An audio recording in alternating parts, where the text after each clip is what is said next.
আসসালামু আলাইকুম প্রিয় দর্শক, আশা করি সবাই ভালো আছেন। আজকের আপনাদের সামনে এমন একটি গুরুত্বপূর্ণ আনন্দ সংবাদ নিয়ে হাজির হয়েছি। এমন একটি খবর যেটা শুনে অনেক দর্শক খুশি হয়ে যাবেন, আবার কেউ কেউ হয়তো অবাক হবেন। সাম্প্রতিক রাজনৈতিক অঙ্গনে একটি আলোচনা বেশ জোরালো হয়ে উঠছে। 10 দলীয় জোট আবার 11 দলের জোটে রূপান্তরিত হতে যাচ্ছে। উত্তর হলো ইনশাল্লাহ হ্যাঁ। কিন্তু বিভিন্ন সূত্র এবং যোগাযোগ মাধ্যমে ছড়িয়ে পড়ার তথ্য অনুযায়ী 10 দলীয় জোট নতুন করে আরেকটি রাজনৈতিক দলের সাথে যুক্ত হওয়ার বিষয়টি চূড়ান্ত পর্যায়ে আসছে।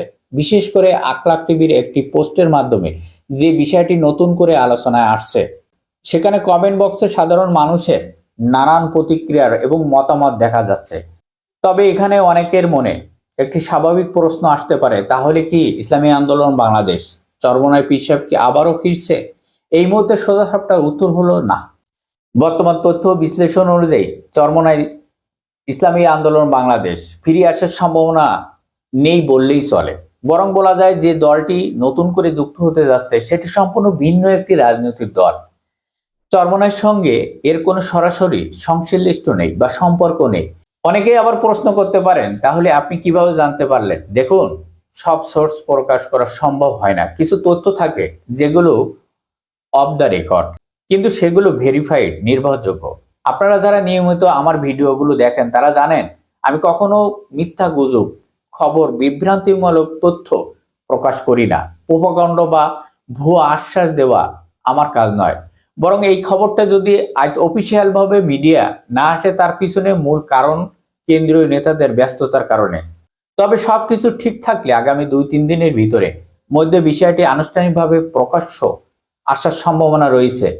তবে রাজনৈতিক বিশ্লেষকদের মতে দেখা যাচ্ছে চরমোনাই আলাদা হয়ে যাবার পর জামাত ইসলাম আরো সুসংগঠিত এবং কৌশলগতভাবে শক্ত অবস্থানে গেছে, যে শূন্যতা পূরণ করতে নতুন আরেকটি দল যুক্ত হবার প্রতিক্রিয়া চলে আসছে। সব মিলিয়ে বলা যায় 10 দলীয় জোট খুব শীঘ্রই আবার 11 দলের জোটে রূপান্তরিত হতে যাচ্ছে ইনশাল্লাহ।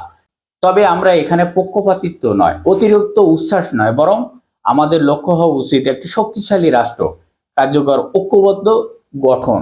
আমরা সবাই দোয়া করব এবং 11 দলের জোট যেন অত্যন্ত 150 থেকে 55টি আসনের বেশি আসন নিয়ে জয়লাভ করে আসতে পারে, জনকল্যাণমুখী সরকার গঠন করতে পারে এবং একটি সুন্দর ন্যায়ভিত্তিক সোনার বাংলাদেশ গড়ার পথে এগিয়ে যেতে পারে। প্রিয় দর্শক, আজকের মতন এখানেই শেষ করছি। নতুন কোনো আপডেট আসলে, অফিসিয়াল ভাবে ঘোষণা আসলে অবশ্যই আপনাদের সামনে ভিডিওটা নিয়ে হাজির হব। ততক্ষণ পর্যন্ত ভালো থাকুন, সুস্থ থাকুন। আল্লাহ হাফেজ।